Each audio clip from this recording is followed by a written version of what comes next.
আগুন পান মিষ্টি পান কে আগুন পান মিষ্টি পান মহেশখালীতে তোমার মিষ্টি পান আগুন পান আগুন পান মিষ্টি পান। আমি রয়েছি এখন একটি শুটকি পল্লীতে, আর এটি রয়েছে মহেশখালী দ্বীপে।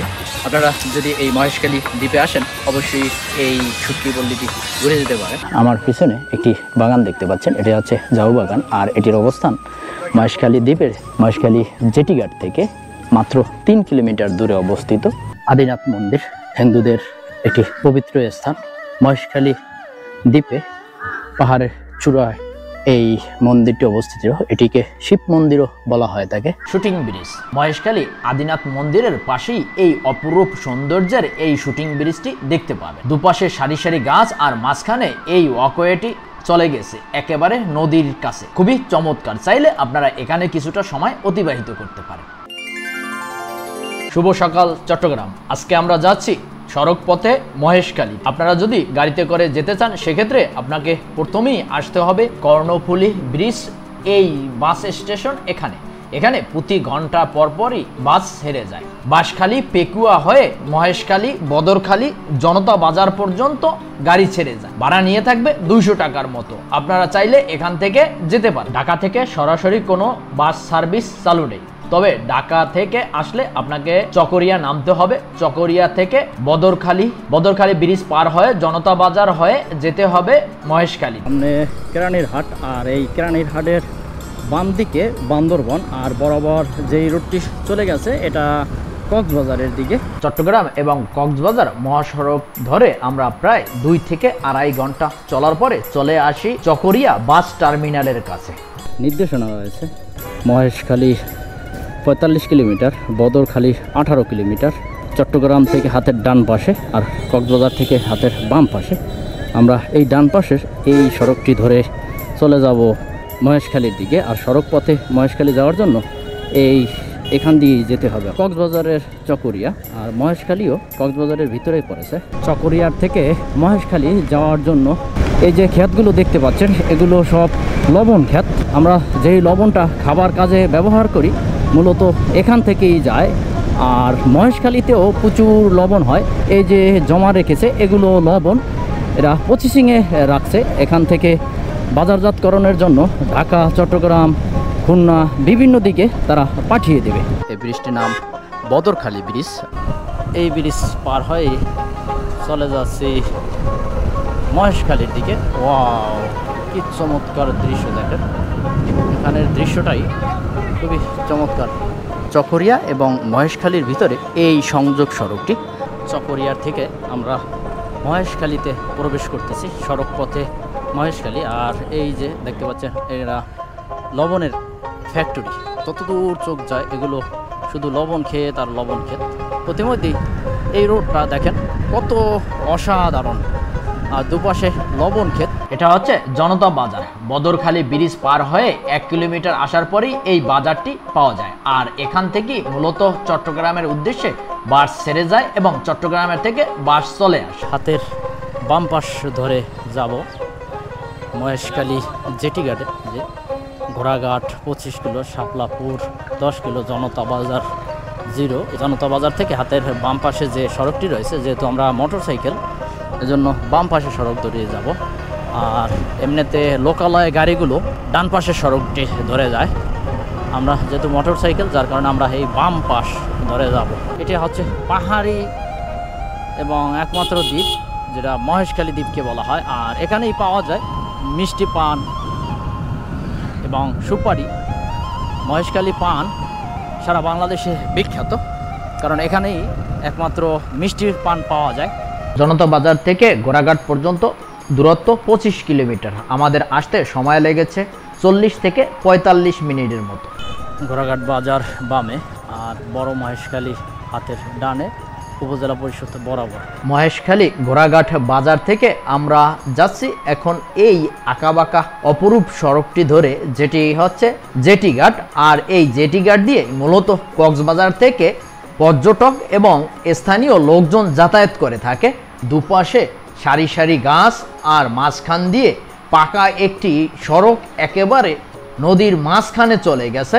মহেশখালীতে এই জেটিঘাটটিও একটি আকর্ষণীয় জায়গা। এখন আমি রয়েছি মহেশখালী দ্বীপের জেটি ঘাটে। এটা হচ্ছে গোবরঘাটা মহেশখালী কক্সবাজার বলে এটাকে।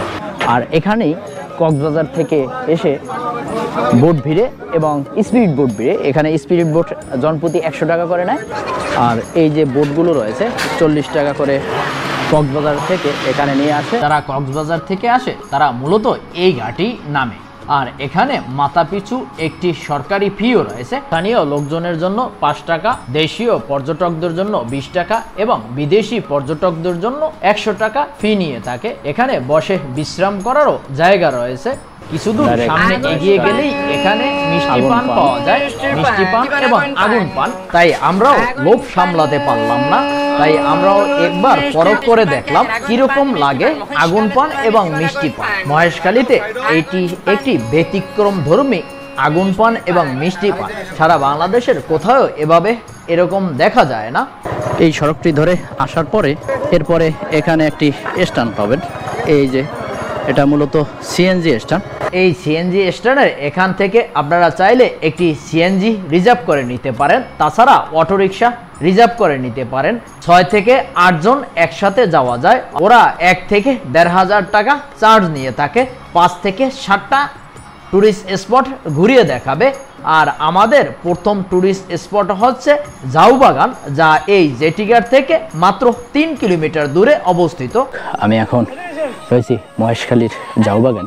এই যে আমার পিছনে একটি বাগান দেখতে পাচ্ছেন, এটি হচ্ছে ঝাউবাগান। আর এটির অবস্থান মহেশখালী দ্বীপের জেটিঘাট থেকে মাত্র 3 কিলোমিটার পথ দূরে। 7 থেকে 8 মিনিটের ভিতরে চলে আসা যায় এই ঝাউবাগানটি।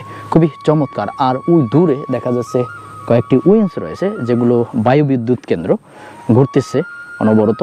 আর আরও একটি জিনিস পাবেন এখানে আসলে, এই ডান পাশে দেখবেন যে এখানে সুন্দরবনেরও ফিল পাওয়া যাবে।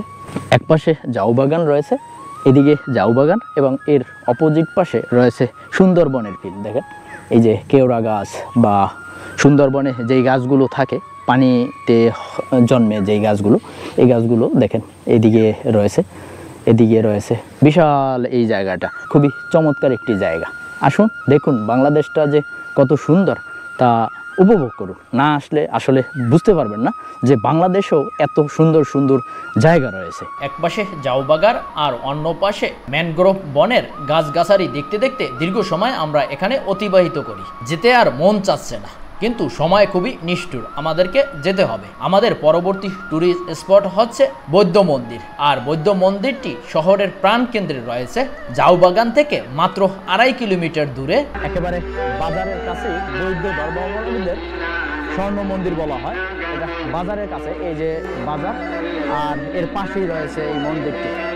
বড় রাখাইল পাড়া বৌদ্ধ মন্দির নামে পরিচিত। এর প্রবেশ ফি 10 টাকা করে, আর জুতা পায়ে প্রবেশ করা যাবে না। 10 টাকা দিয়ে টিকিট কেটে জুতো সামনে রেখে আমরা ভিতরের দিকে প্রবেশ করি।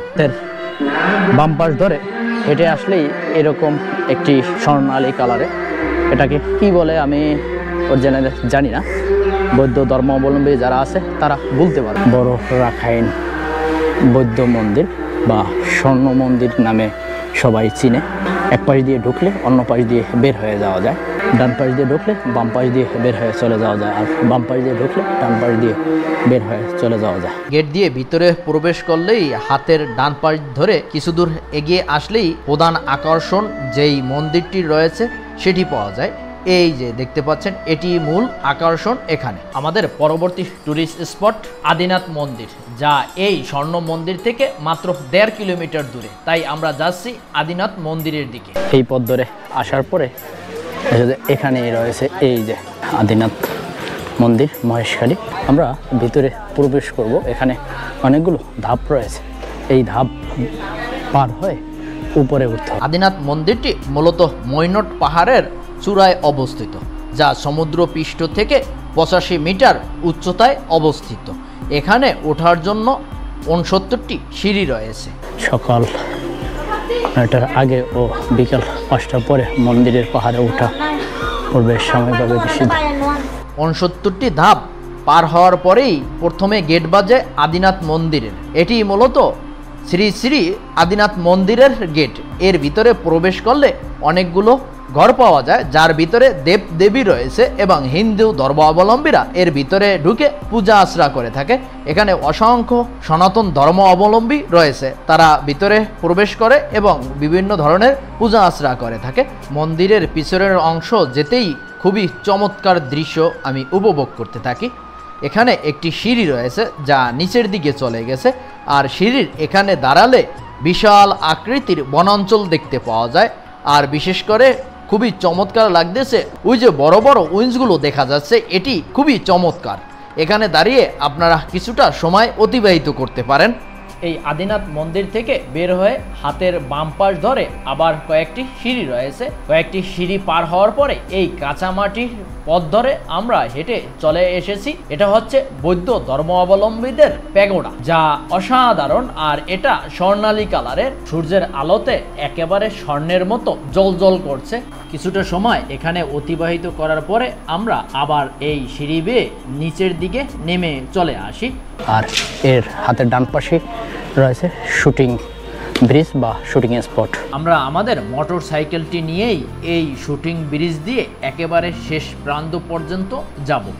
চলতে শুরু করেছি, আর দুপাশে অসংখ্য গাছ, মাঝখানে এই সড়কটি তৈরি করেছে পাকা সড়ক, খুবই চমৎকার। আর এগুলো হচ্ছে কেওড়া গাছ, অসংখ্য কেওড়া গাছের ভিতরে এই সড়কটি খুবই চমৎকার। আর এখানে বাংলা অনেকগুলো ছবির শুটিং করা হয়েছে, যার কারণে এই জায়গাটির নাম দেওয়া হয়েছে শুটিং ব্রিজ। খুবই চমৎকার, খুবই চমৎকার। দেখতে দেখতে আমরা একেবারে শুটিং ব্রিজের শেষ প্রান্তে চলে যাব। জেটি ঘাট রয়েছে দেখেন আদিনাথ মন্দিরের একেবারে পাশেই। এই জেটি ঘাটের এখানে দাঁড়ালে উইন্সগুলো খুবই চমৎকার দেখা যায়। আর এই উইন্সগুলোই আমরা আদিনাথ মন্দিরের ওখান থেকে দেখেছিলাম, তবে এখানে দেখতে পাচ্ছি আরও কাছের থেকে। এগুলো ঘোরার ফলে বিদ্যুৎ উৎপাদন হয়, আর এগুলোকেই বলা হয় বায়ু বিদ্যুৎ কেন্দ্র। আমাদের পঞ্চম এবং শেষ ট্যুরিস্ট স্পট হচ্ছে সুটকিপল্লী।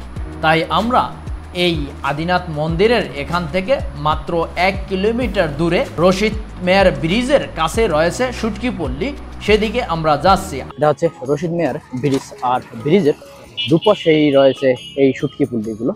ব্রিজের পূর্ব প্রান্তে যে এই শুটকিপল্লীটি রয়েছে, হেঁটে নিচের দিকে নামতেছি। অনেক বড় এই শুটকিপল্লীটি দেখেন, থরে থরে মাছ শুকাতে দেওয়া হয়েছে। এই শুটকিপল্লীর মাছ অনেক অনেক মাছ দেখেন। আমি রয়েছি এখন একটি শুটকিপল্লীতে, আর এটি রয়েছে মহেশখালী দ্বীপে। মহেশখালী আদিনাথ মন্দিরের 1 কিলোমিটার দূরে রশিদ মেয়ার ব্রিজের পূর্ব পাশেই রয়েছে এই অসাধারণ এই শুটকিপল্লীটি। আপনারা যদি এই মহেশখালী দ্বীপে আসেন অবশ্যই এই শুটকিপল্লীটি ঘুরে যেতে পারেন। দেখেন এখানে যা রয়েছে সব শুটকি মাছ, খুবই অসাধারণ দেখেন এখানে। এবং এই পাশে সব মাছ দেখেন, শুটকি মাছ আর শুটকি মাছ। এখানে কর্মযজ্ঞ চলতেছে এবং কাজ করতেছে এই শুটকিপল্লীতে যারা কাজ করে। এই যে মাছকে গুছাচ্ছে, শুকানো হয়ে যাওয়ার পরে তারা গুছিয়ে এগুলো বাজারজাত করবে। আর এখান থেকেই বাংলাদেশের বিভিন্ন প্রান্তে এই মাছগুলো হোলসেল দিয়ে থাকে, কারণ এখানে উৎপাদন করে থাকে এগুলো সাগরের কাছাকাছি, যার কারণে এখানে সাগরের মাছ দিয়েই এই শুটকিপল্লীটি তৈরি করা হয়েছে। এখানে সবগুলো সাগরের মাছ পাওয়া যায়, অন্য কোনো মাছ নয়, সাগরের মাছ। এই যে দেখেন এগুলো সব ছুরি মাছ, ছুরি শুটকি করার জন্য দিয়েছে। এই অসাধারণ দৃশ্য উপভোগ করা যায়। এখানে রয়েছে অনেক মাছ, এটা হচ্ছে আড়ত, মূলত মাছ শুকানোর পরে এভাবে তারা ঝুড়িতে করে রেখে দেয়। রাখার পরে এখান থেকে বিভিন্ন যারা অর্ডার করে সেদিকে পাঠিয়ে দেয়। বাংলাদেশের বিভিন্ন প্রান্তে এই মাছগুলোই চলে যায়। দেখেন এটা হচ্ছে শুকানোর পরে এই মাছ। মহেশখালী এপিসোডে এ পর্যন্তই রাখছি, দেখা হবে অন্য কোনো এপিসোডে। আমার ভিডিওগুলো যদি ভালো লেগে থাকে তাহলে আমার ইউটিউব চ্যানেলটি সাবস্ক্রাইব করবেন, পাশে থাকা বেল আইকনটি প্রেস করবেন। আর আপনাদের পছন্দের যদি কোনো স্থান দেখার থাকে কমেন্টস করে জানাবেন, আপনাদের পছন্দ অনুযায়ী ভিডিও তৈরি করার চেষ্টা করব।